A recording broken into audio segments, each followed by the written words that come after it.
He had everything money could buy: luxury, comfort, and a future written in gold.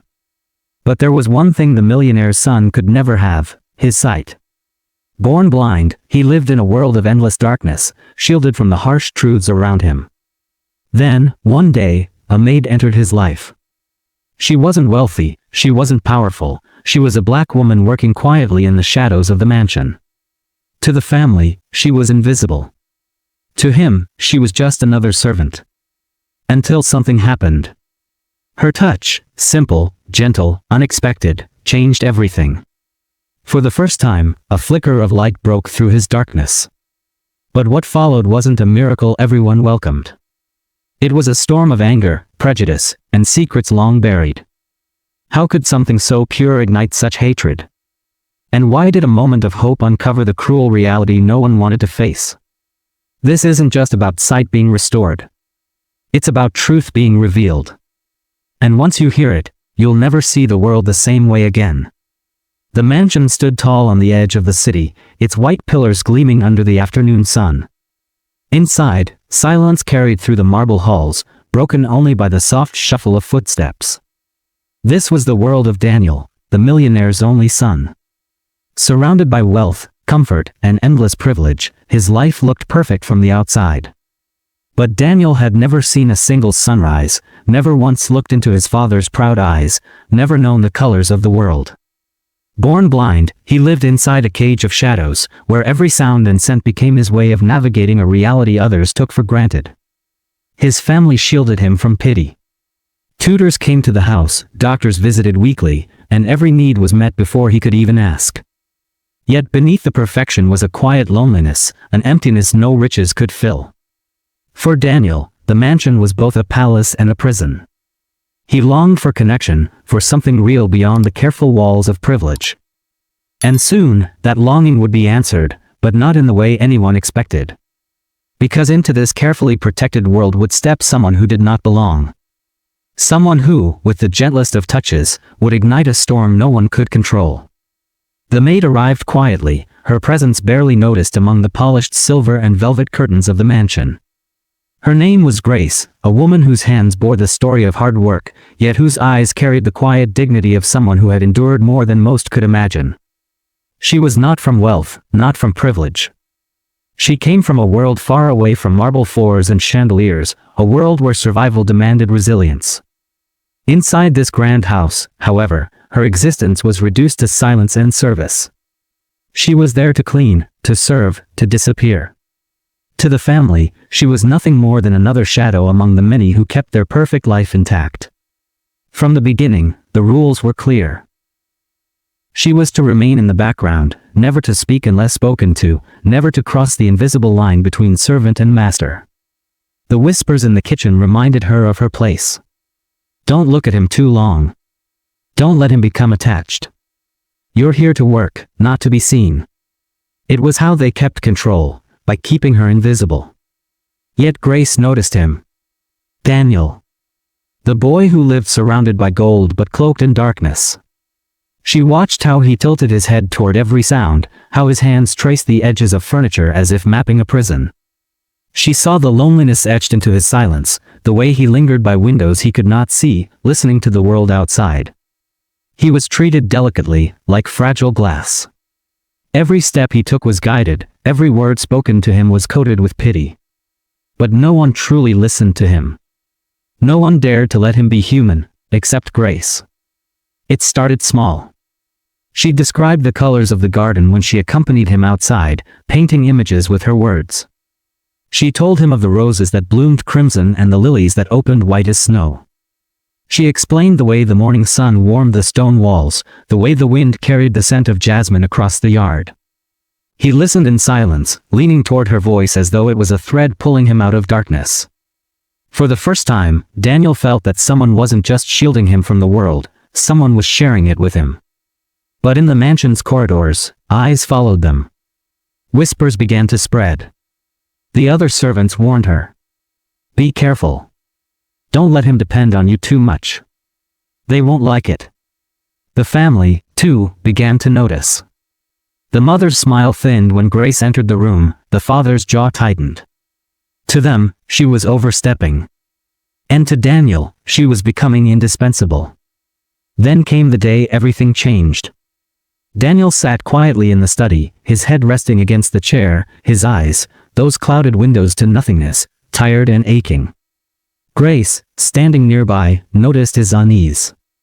Without thinking, she knelt and gently rubbed his eyes with a cloth soaked in cool water. It was the simplest act of care, something any mother might do for a child, any friend for a loved one. But in that moment, something extraordinary happened. A flicker. A sliver of brightness pierced the darkness. Daniel froze. He gasped softly, clutching the armrest of his chair. He could sense it, not fully, not clearly, but something was there. A shift, a spark, a crack in the eternal night he had always known. Grace's hand trembled. She saw the shock on his face, felt his breath quicken. "What happened?" he whispered, though his words were more to himself than to her. She pulled back, afraid, her heart pounding. Was it real? Had she done something impossible, or was it just his imagination? But Daniel's world had changed in that instant. Even if only for a second, he had felt light. A sensation so alien, so overwhelming, it filled him with both terror and hope. For the first time in his life, he had touched the edge of a miracle, and it was her touch that had brought it. News spread quickly. Too quickly. Servants talked, and soon the family heard. But instead of joy, the air turned cold. At dinner that evening, Daniel's father demanded answers. His voice thundered in the grand hall as he questioned what Grace had done, how she had dared to touch his son in such a way. The mother's eyes narrowed with suspicion, as though Grace had committed a crime rather than an act of kindness. Daniel tried to explain. He begged them to listen, to believe what he had felt. But his words fell into silence thick with prejudice. They could not accept it. To them, it was unthinkable that a black maid, a servant, someone deemed beneath their family, could bring about something their wealth and doctors had never achieved. Instead of seeing a miracle, they saw a threat. Instead of gratitude, they felt shame. Grace stood there, silent, as their anger poured over her. They accused her of planting ideas in Daniel's head, of seeking attention, of stepping beyond her place. Every word was like a blade, stripping away her dignity. She wanted to defend herself, but she knew the weight of their power. In their world, her truth did not matter. The punishment came swiftly. Grace was removed from her duties with Daniel. She was reassigned to the farthest corners of the house, scrubbing floors where no one could see her. The family warned her that any further overstepping would cost her job, perhaps even her freedom. Because in their eyes, she wasn't just a maid. She was a black woman daring to touch what they considered untouchable. Daniel was devastated. He asked for her, called out her name, refused to eat, refused to listen to anyone else. But his cries were ignored. His father's word was law, and his mother's silence was the seal. To them, it was better that their son remain blind forever than admit that someone like Grace could have given him hope. In the days that followed, the mansion grew colder. Grace moved like a ghost through the halls, her spirit heavy with the weight of injustice. Daniel sat alone in his room, replaying the moment over and over, the flicker of light, the touch of her hand. He knew what he had felt. It was real. But if no one believed him, if everyone silenced her, then what chance did they have? Yet deep inside, both of them understood something undeniable. That moment had happened. And it could not be erased, no matter how much the family tried to bury it. It was a seed planted in the darkness, one that would grow no matter how fiercely it was crushed. But what neither of them knew was how dangerous that seed would become. Because in a house ruled by wealth, pride, and prejudice, miracles were not blessings. They were threats. And sometimes, threats had to be destroyed before they could take root. The mansion had grown quieter, but not with peace. It was the silence of suspicion, of something unspoken lingering in every corner. Daniel felt it pressing on him each day, the coldness of his parents, the way conversation stopped when he entered, the sudden absence of Grace's footsteps in the halls. He knew what they had done. They had pushed her into the shadows, stripped her of the little freedom she had, just to erase the memory of what had happened between them. But Daniel could not forget. He could not unfeel the moment her hand brushed his face, when light, faint but real, pierced his darkness. It haunted him like a half-remembered dream. If he let it fade, he would lose the only hope he had ever known. And so, he sought her out in secret. Late at night, when the house fell silent, he would leave his room and follow the faintest traces, the scent of soap, the rhythm of her careful movements, the hushed hum of her voice as she worked in the farthest halls. Grace, startled at first, begged him to return to his room. She knew the risk. She knew the punishment could be worse than dismissal if the family discovered them together. But Daniel would not be deterred. "I don't want the darkness again," he whispered once, his voice trembling. "I felt something with you. Please, don't leave me in it." Grace's heart ached. She had lived long enough to know that hope could be a dangerous thing, especially for people like her in places like this. Yet looking at him, so desperate, so isolated, she could not turn away. She began to meet him quietly, describing the world as she always had, letting him feel the edges of objects, guiding his hands across pages of raised letters. And sometimes, when he grew weary, she would soothe his aching eyes, though each time she did, her heart raced with the fear of what might come. But secrets have a way of surfacing. One night, as Daniel sat near the back staircase with Grace at his side, a shadow appeared at the top of the stairs. His mother's sharp intake of breath sliced the silence. "What is the meaning of this?" Her voice trembled, not with fear, but with rage contained in a whisper. Servants gathered quickly, drawn by the sound. In moments, the quiet exchange became a scene. Grace rose to her feet, her hands folded, her head bowed. She did not defend herself.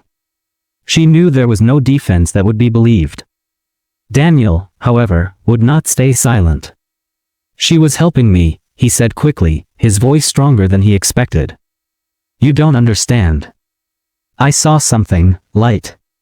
When she touched my eyes, I—" "Enough," his mother snapped. "Do you hear yourself? This woman has filled your head with lies. She seeks attention, nothing more." Servants exchanged glances. The whispers that had carried through the mansion now turned into open murmurs. And soon, the father arrived, his presence heavy as he demanded explanation. Grace tried to step aside, but the father's fury found her instantly. "What trick is this? What game are you playing? Did you touch him against our orders? Did you dare?" His words burned with venom, his eyes filled not with curiosity, but with something darker, shame. Daniel cried out, "She didn't trick me. I felt it. I know I did." But his voice was drowned in his father's. The accusations poured like fire. She had bewitched him. She had overstepped her place. She had dared to bring shame into the house by pretending she could give what even the most expensive doctors could not. Grace stood still, her chest rising and falling, the humiliation scorching her skin. And then came the cruelest cut. The father ordered her dragged before the entire household staff. Servants gathered in the main hall, their eyes wide with a mixture of pity and fear. Grace stood alone as the family's rage spilled into the open. "She is nothing," the father declared. "She is a servant who forgets her place. And now she will be made an example." Daniel could barely breathe. His fists clenched as he heard Grace's dignity stripped from her word by word. His mother's silence was sharper than any blade, her gaze cold and unforgiving. Grace lowered her head, the weight of generations pressing upon her shoulders. But then, something inside Daniel shifted. For years, he had been silent, dependent, fragile. But in that moment, he could no longer stay quiet. He rose to his feet, trembling but firm. "You're wrong," he said, his voice cutting through the hall. "She gave me hope. She gave me what all your money couldn't. You don't see her, but I do. Even in the dark, I see her." Gasps rippled through the servants. The father's face darkened, his anger twisting into something dangerous. "Enough, Daniel. You will not shame this family further." But Daniel pressed on. "The shame isn't mine.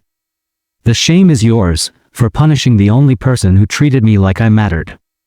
The room fell silent. Grace's eyes glistened, but she said nothing. She knew what his words meant. Defying his family was not bravery without cost, it was rebellion. And the cost came swiftly. The father stepped forward, his voice low, trembling with fury. If you stand with her, you stand against us. And if you stand against us, you are no son of mine. The word struck like thunder. Daniel's breath caught, his heart racing. Disowned. Cast out. In that single moment, the life of comfort, wealth, and privilege that had been his shield threatened to vanish. All for choosing truth over silence. Grace reached toward him, but stopped herself. This was his battle, not hers. And yet, she knew whatever choice he made would bind their fates together. The servant stared, the mansion held its breath. Daniel's voice shook, but he forced the words out, "Then I will stand with her." The father's fury erupted. Shouts filled the hall. Orders were given. Grace was seized by the arms, dragged toward the door. Daniel struggled, reaching for her, but was held back. His cries echoed through the grand halls, raw and desperate. The world blurred for Grace as the weight of injustice crushed down upon her. This was not just about her job, or even her dignity, it was about survival. To be cast out without protection, to be branded as a liar, could destroy everything she had left. The door loomed ahead. Cold air swept in from the night. She was being thrown out, erased from the story of the mansion, stripped of even her right to exist within its walls. Daniel's voice pierced the chaos, trembling yet unyielding. "If she leaves, I leave too." The hall froze. The servants whispered. The father's face hardened. The mother turned away. And in that silence, one truth became clear: the cost of standing together would be more than either of them had ever imagined. And yet, the choice had been made. Because sometimes, a single act of defiance is the only light in the darkest of rooms. The night Grace was cast out of the mansion, the air felt heavier than ever. The heavy doors closed behind her with a sound that was final, absolute, like the end of a chapter she had never been allowed to write for herself. She stood on the steps, clutching nothing but her own resolve. Behind her, the wealth and power of the family loomed. Before her, the uncertainty of the world awaited. She had no protection, no voice that the powerful would respect, and no assurance that tomorrow would bring safety. But what she carried, silently, was something no one could erase: the truth. Inside, Daniel felt the weight of his choice. The halls that had once been his world now felt suffocating, alien. For the first time in his life, he had spoken against the very people who controlled his existence. And in that act, he discovered both freedom and loss. Freedom, because he had finally stood for what was right. Loss, because it meant breaking the only bonds he had ever known. His parents' silence was louder than their rage. In their eyes, he was no longer their son. He had chosen to see dignity where they only saw division. In the days that followed, Daniel's life transformed. He refused to accept the gilded prison any longer. With the little strength he had, he left the mansion and sought Grace. The journey was not easy. Without sight, he stumbled, depended on strangers, and faced the raw edges of a world he had been shielded from. Yet every step was driven by the memory of that flicker of light, the hope she had given him, and the conviction that truth mattered more than comfort. When he finally found her, she was living quietly, working small jobs, carrying on with the same dignity she always had. Life had not broken her, it had only carved her strength deeper. She did not greet him with bitterness or anger but with quiet astonishment that he had chosen to leave everything for the sake of standing with her. For Daniel, that reunion was not just a moment of relief, it was a revelation. In her presence, he realized that sight was never only about eyes. It was about seeing humanity, about recognizing worth where the world refused to. But this was not a fairy tale ending.